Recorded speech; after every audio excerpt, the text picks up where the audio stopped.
lovely Simmers, SimsEclaire here and welcome back to my channel. For today's video we are doing a small house. This is a house I designed for a single mom and her child. Now that was as far as I got with the storyline. I didn't really think about what their jobs were, but I did imagine that they were, they were kind of like a light and like bright family. The inside of the house is a little colorful and it's a very bright home. It has a lot of windows, a lot of natural light.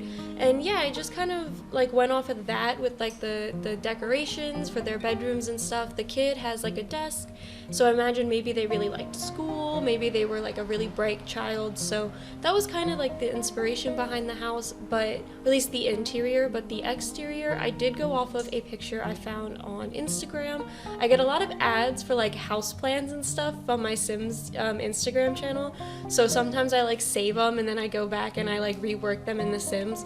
That's what I've been doing a lot recently for my builds, just because it's a lot of fun trying to like kind of recreate like real life homes in the Sims, because it is so different in the Sims. Like just the proportions and stuff is different, and I always try to challenge myself. Like you'll see with this build, there's a lot of detail.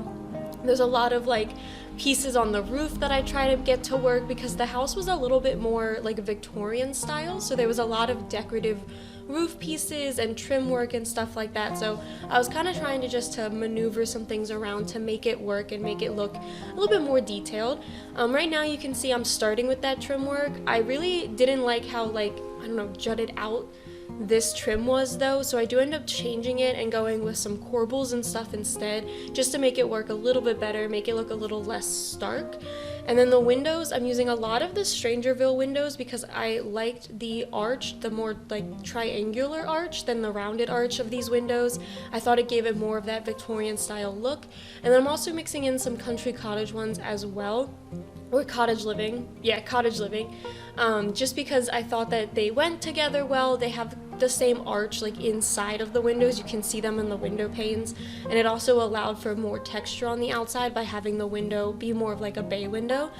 And the floor plan of this house is a little different than how I usually do it. So where that bay window is actually where the kitchen ends up. The kitchen ends up in the front of the build, but you'll see that when we get on the inside. This right here is what I was talking about with trying to add some more decorative pieces to the exterior. So the original reference photo had these really decorative trim work around the windows, and I didn't find any windows that I thought really matched that all that well, because it was more decorative like roof pieces that were attached to the windows and stuff like that. So I was trying to just use these corbels, and I think it turns out actually looking pretty good. I used the squared off Strangerville windows, so they're a little bit decorative in the middle, but they don't have any decorative pieces on the outside, so it ends up working out in terms of just helping to frame the windows and give them a little bit of extra pizzazz, if you will.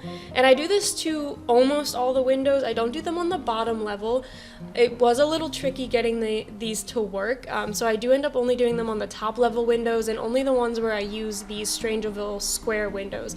But you can see after I added in the windows, it does kind of just, it does add just a little bit of framing to them, just gives them a little bit of, just a little bit more texture. I also lied. I apparently don't use the Strangerville ones, although I could have sworn that I did. But apparently I don't. I use the ones from Snowy Escape, but that's okay.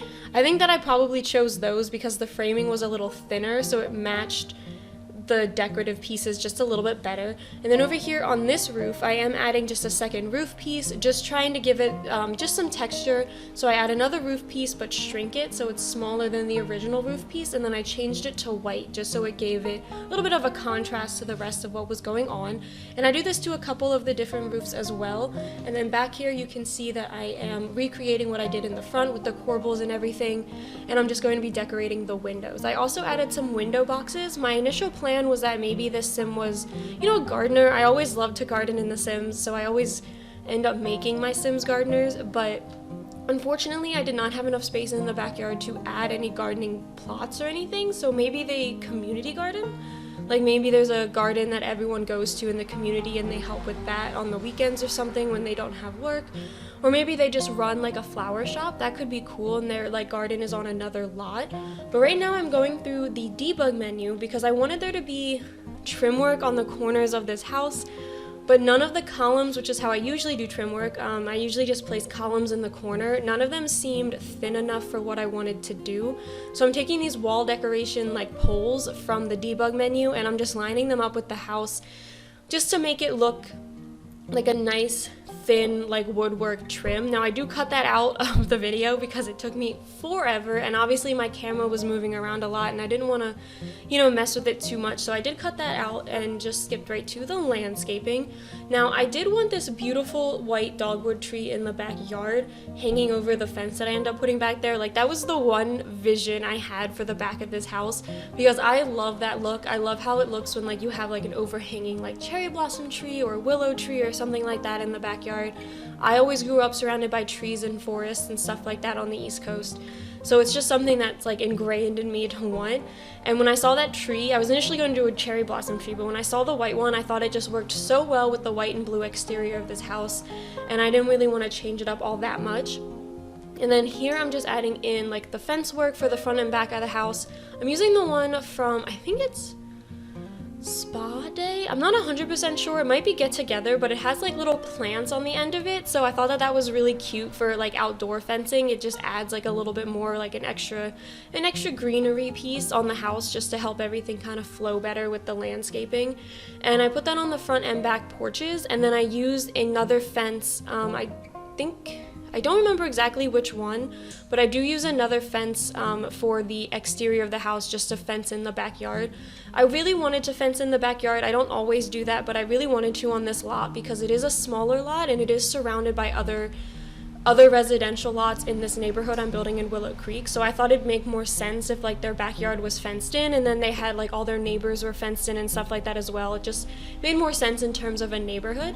And then going on to the inside of the house, so right here by the front door, I just do a simple entryway. I didn't have a lot of space because off to the back here is the downstairs bathroom and the laundry room, so there wasn't a whole lot of space. I needed to fit all the doors in, so I just do a simple little mirror and a table and like a lamp and like a little plant or something. And then also the backpack. I wasn't initially going to put children in this build. It was initially going to be just like one sim and an office, and like I was going to do gardening in the back, and then I was like, no, I want there to be a kid. I want this to be a single mom, maybe a single mom gardener. And like as I was building, it just kept developing and developing. So that's kind of like my building process. Like the more I build, the more I think about the sims who are going to live here. And then sometimes it ends up being a fully fledged story, and sometimes it ends up just being like I know that there are two sims that live here and one of them does this and one of them is this age, and then that's it. But over here I am doing the little dining nook, so I really liked the idea of having like bench seating. I've been watching a lot of Fixer Upper still, so I have it on in like the background while I do my Sims work. And one of the houses they built, they did like an inlaid bench seating for their client, and I was watching this while I was building this, so I was like, hey, that's actually a really good idea. And technically that bench seating is semi-functional. Your Sims cannot eat at the table while sitting on that bench, but they can sit on the bench. So they can sit on the bench and read, or they can sit on the bench and, you know, just relax or something. It doesn't, like I said, it doesn't clip to the table, so they will not be able to eat or use the table, but they can sit on the bench because I inserted ottomans into the counters, so it should be able to work. And then over here is the dining room, or the living room. I didn't give them any TVs or anything. I thought that they probably spent a lot of time outside or reading or traveling. I definitely thought that there was some traveling going on with this family. Maybe they did it for the mother's work, like maybe she had to travel all around, maybe she was a photographer or something. So I didn't think that they spent an overly large amount of time inside unless it was family time, like cooking and eating and stuff like that. So I didn't want to give them too big of a living room with too much like electronics or anything like that, because I thought that they were definitely not that type of a family. And then in the kitchen here, it is all open shelving. I didn't do any countertops because it was just such a small space. I thought that the cabinets made it look just too cramped and too crowded, so I do all open shelving, and I do clutter them up quite a bit. You guys know I love my clutter. So I fixed the rug over here because I thought it just looked too big. It was like clipping into the wall over here by the cabinets, and then I start slowly but surely adding tons and tons of clutter into this kitchen. And there is one usable counter that I don't put any clutter on. It's the one next to the refrigerator. So your Sims can still use this kitchen. If you have any issues, then you can delete the dish rack next to the sink, and that'll also make that counter usable. I didn't have any issues, but I know sometimes like with routing and stuff there can be a couple of things wrong. And then over here I wanted to do a tea maker, but the tea maker has to sit on a slot on a counter. So what I did is I took one of the smaller counters, inset it into like another larger counter, so that way the tea machine could sit on the smaller counter while I had decor on the larger counter, and it kind of just made things look a little bit less cramped on that counter. So I think the tea machine should still work because it is set on a countertop, so I believe it should still work, but I will play test it before I upload this to the gallery. And then adding all the clutter to the top shelves. Like I said, it is a lot of clutter, but we also have a lot of like new clutter from like the cottage living and the country living and all those packs and stuff.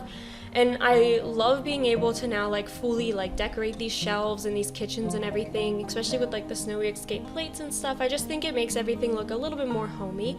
And then over here, I'm just doing another little ottoman just by the stairs. I thought that this space looked a little blank, especially next to the dining table. Like there was just this empty little block of space. And then in here is the downstairs bathroom. It is a half bath. It is only like a shower, not even a shower. It's a bath. It's a toilet and a sink and then like a mirror and like a nice little countertop area. I didn't think, because there's only 2 Sims living here, I didn't think that you would need 2 full bathrooms. If you do want one though, you can go ahead and either extend it into the laundry room over here, or you can just add a shower, like rework the floor plan. You can definitely fit a shower in there if you rework some things a bit. And then in here is the mudroom slash laundry room. So it's just a place where like your Sims can come in from the outside and drop off their clothes and their shoes before trekking any mud onto the inside. And then in here is the upstairs bathroom, which is a full bath. It has a shower, a bathtub, a sink, and a toilet, and then also like a whole bunch of decorations. I wanted to add a bathtub in case you decided to have a toddler in this build, or in case you were going to be having like dogs in this build, because you need a bathtub for dogs and toddlers. And then in here is the main bedroom. So I ended up doing something a little funky with the windows because I didn't think that there was enough, I didn't think that there was enough natural light, and obviously I couldn't. There's like a wall behind this that has windows that are like decorative windows for the exterior of the house. So what I did is I just lined windows up with those windows. So it was like double windows technically, because I didn't want to extend the room out. I know that would have been the easier thing to do, is just delete that wall and use the exterior wall for that room, but I didn't know what I would have put there. So I decided just to do this like window thing, and then I put curtains up, so you can't really see it in the screenshots that there's double windows there, so it ends up working out in my favor. But it was definitely kind of like a little trick that I was trying to do, so I didn't have to mess with the exterior of the house.